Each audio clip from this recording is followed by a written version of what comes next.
Me uskomme, että ihmisten pitäisi seurata unelmiaan ja tehdä asioita, joita he rakastavat. Meidän tehtävämme on auttaa heitä unelmien toteuttamisessa. Me uskomme Elekiin.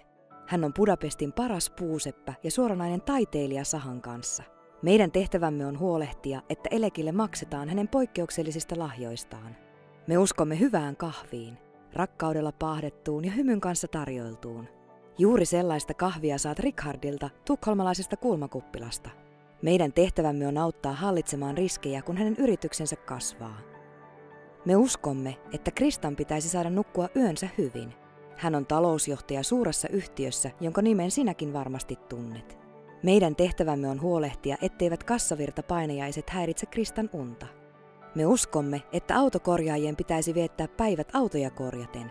Muotisuunnittelijoiden pitäisi suunnitella huikeita asuja, sairaaloiden pitäisi huolehtia sairaista ja monikansallisten IT-yritysten pitäisi kehittää uusia palvelumuotoja.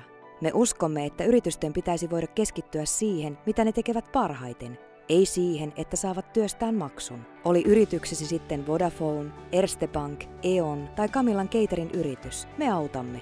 1 3 yrityksestä Euroopassa pystyisi palkkaamaan lisää henkilökuntaa, jos vain saisi maksunsa ajoissa. Se tekee yhteensä 8 miljoonaa yritystä. Ja se puolestaan tarkoittaa aikamoista määrää puuseppiä, tilinpitäjiä, insinöörejä, lääkäreitä ja tarjoilijoita.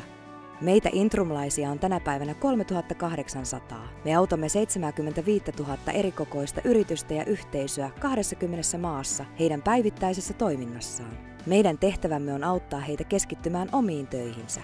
Intrum Justitia. Ja onneksi ihan kaikkea ei tarvitse tehdä itse.